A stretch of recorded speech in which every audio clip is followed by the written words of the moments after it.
Item ಯಾವುದೇ ಇರಲಿ try ಮಾಡಿ ಆಚಿ ಚಿಕನ್ ಮಸಾಲಾ. ಆಚಿ ಚಿಕನ್ ಮಸಾಲಾ.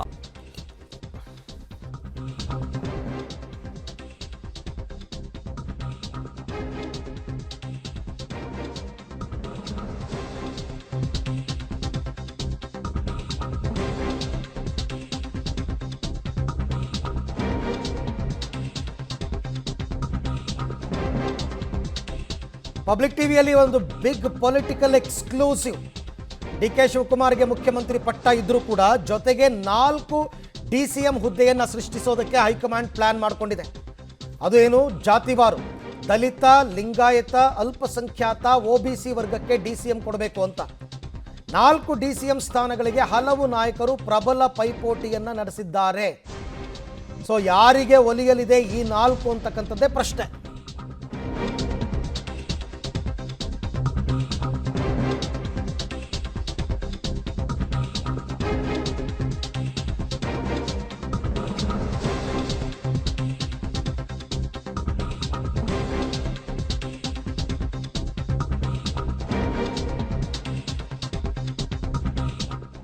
ನೋಡಿ, ದಲಿತ ಕೋಟಾದಲ್ಲಿ DCM ಯಾರಾಗ್ತಾರೆ ಅಂತಂದರೆ ಇಬ್ಬರ ನಡುವೆ ಪೈಪೋಟಿ ಇದೆ.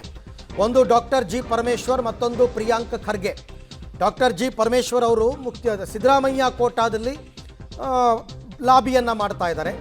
ಸಿದ್ದು ಮತ್ತು ಸೀನಿಯಾರಿಟಿ ಕೋಟಾ ಅದರಲ್ಲಿ ಪರಮೇಶ್ವರ್ ಪೈಪೋಟಿ ಕೊಡ್ತಾ ಇದ್ದರೆ, ಮತ್ತೊಂದು ಕಡೆ ಹೈಕಮಾಂಡ್ ಕೋಟಾ ಮತ್ತು ಯುವ ಪಡೆಯ ಕೋಟಾದಲ್ಲಿ ಪ್ರಿಯಾಂಕ್ ಖರ್ಗೆ ಅವರು ಕೂಡ ಟ್ರೈ ಮಾಡ್ತಿದ್ದಾರೆ ಅಂತ ಈಗ ಇರ್ತಕ್ಕಂಥ ಮಾಹಿತಿ. ಆಯಾ ಸಮುದಾಯದಲ್ಲಿ ಪೈಪೋಟಿಗಳು ಆಗ್ತವೆ. ದಲಿತ ಕೋಟಾದಲ್ಲಿ ಯಾರು ಕೊಡಬೇಕು ಅಂತಕ್ಕಂಥದ್ದು ಪ್ರಶ್ನೆ. ಈ ಬಗ್ಗೆ ಮತ್ತಷ್ಟು ಮಾಹಿತಿ ನನ್ನ ಕೊಲೀಗ್ ಪ್ರವೀಣ್ ರೆಡ್ಡಿ ಅವರಿಂದ ಪಡ್ಕೊಳ್ಳೋಣ. ಪ್ರವೀಣ್ ರೆಡ್ಡಿ, ಈಗ ಹೇಳಿ ಕೇಳಿ ಪ್ರಿಯಾಂಕ್ ಖರ್ಗೆ ಅವರು ಮೊದಲ ಬಾರಿ ಶಾಸಕರಾದಾಗಲೇ ಸಚಿವರಾದಂಥವರು, ಅದು ಮಲ್ಲಿಕಾರ್ಜುನ ಖರ್ಗೆ ಅವರ ಆಶೀರ್ವಾದದಿಂದ. ಈಗ ಆ ಸಾಧ್ಯತೆ ಎಷ್ಟರ ಮಟ್ಟಿಗಿದೆ, ಏನು ಪ್ರಯತ್ನಗಳು ನಡೀತಾ ಇದೆ ಅಂತ? ಹೌದು ಅರವಿಂದ್, ಈಗಾಗಲೇ ಏನಂದ್ರೆ ಡಿ ಕೆ ಶಿವಕುಮಾರ್ ಅವರು CM ಆಗೋದು ಬಹುತೇಕ ಖಚಿತ ಆಗ್ತಾ ಇದ್ದಂತೆ ಹೈಕಮಾಂಡ್ ಕೂಡ ಒಂದು ಸೂತ್ರವನ್ನು ಹಣದಿದೆ.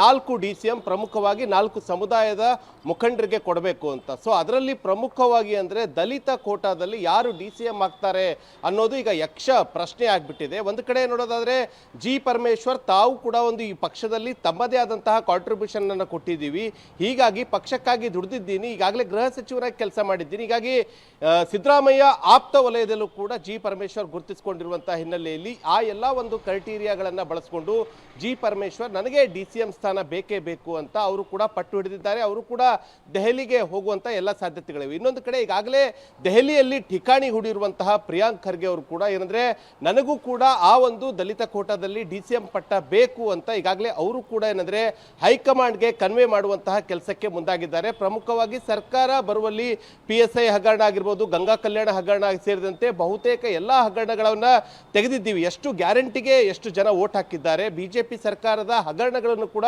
ನಾನು ವಿರೋಧ ಪಕ್ಷದಲ್ಲಿದ್ದಾಗ ತೆಗೆದಿದ್ದೀನಿ. ಆ ಆಧಾರದ ಮೇಲೆ ಮತ್ತು ಈಗಾಗಲೇ ರಾಹುಲ್ ಗಾಂಧಿ ಸೇರಿದಂತೆ ಮಲ್ಲಿಕಾರ್ಜುನ್ ಖರ್ಗೆ ಅವ್ರಿಗೂ ಕೂಡ ಈಗ ಖುದ್ದು AICC ಪುತ್ರರು ಆಗಿರೋ ಕಾರಣಕ್ಕಾಗಿ ನಮಗೂ ಕೂಡ ಈ ಒಂದು DCM ಸ್ಥಾನ ದಲಿತ ಕೋಟಾದಲ್ಲಿ ಅದರಲ್ಲೂ ಕೂಡ ಈಗಾಗಲೇ ಕ್ಯಾಬಿನೆಟ್ ಈ ಡಿ ಕೆ ಶಿವಕುಮಾರ್ ಅವರ ಒಂದು ಸಚಿವ ಸಂಪುಟದಲ್ಲಿ ಯುವಕರಿಗೆ ಹೆಚ್ಚಿನ ಆದ್ಯತೆ ಕೊಡೋದಾಗಿ ಈಗಾಗಲೇ ಹೈಕಮಾಂಡ್ ಹೇಳಿದೆ. ಆ ಒಂದು ಯುವಕರ ಕೋಟಾದಡಿ ನನಗೆ DCM ಸ್ಥಾನ ಬೇಕು ಅಂತ ಪ್ರಿಯಾಂಕ್ ಖರ್ಗೆ ಅವರು ಕೂಡ ತಮ್ಮದೇ ಆದಂತಹ ಲಾಬಿಯನ್ನ ಹೈಕಮಾಂಡ್ ಮಟ್ಟದಲ್ಲಿ ಮಾಡಲಾಗ್ತಾ ಇದೆ. ಸೊ ಇದಕ್ಕೆ ಯಾವ ರೀತಿಯಾದಂತಹ ಒಂದು ಅಂದ್ರೆ ಸಂಪೂರ್ಣವಾದಂತಹ ಚಿತ್ರಣ ಹೊರಬೀಳಲಿದೆ, ಯಾವ ರೀತಿಯಾದಂತಹ ಹೈಕಮಾಂಡ್ ಯಾರಿಗೆ ಮಣೆ ಹಾಕ್ತಾರ, G ಪರಮೇಶ್ವರ್ ಅವರ ಹಿರಿತನಕ್ಕೆ ಒಂದು ಮಣೆ ಹಾಕ್ತಾರಾ ಅಥವಾ ಪ್ರಿಯಾಂಕಾ ಖರ್ಗೆ ಅವರು ಪಕ್ಷಕ್ಕೆ ಕೊಟ್ಟಿರುವಂತಹ ಕಾಂಟ್ರಿಬ್ಯೂಷನ್ ಆಗಿರ್ಬೋದು ಮತ್ತು ಅವರ ತಂದೆಯ ಆಶೀರ್ವಾದವು ಕೂಡ ಪ್ರಿಯಾಂಕ್ ಖರ್ಗೆ ಅವರ ಮೇಲಿದೆ, ಆ ಒಂದು ಆಧಾರದ ಮೇಲೆ ಅವರಿಗೆ DCM ಪಟ್ಟ ಕೊಡ್ತಾರಾ ಎಂಬುದು ಕೂಡ ಈಗ ಯಕ್ಷ ಪ್ರಶ್ನೆ ಆಗಿದೆ. ಸೊ ಇನ್ನೆರಡು ದಿನಗಳಲ್ಲಿ ಇದಕ್ಕೆ ಸಂಪೂರ್ಣವಾದಂತಹ ಉತ್ತರ ಸಿಗಲಿದೆ. ಸದ್ಯ ಅಂತೂ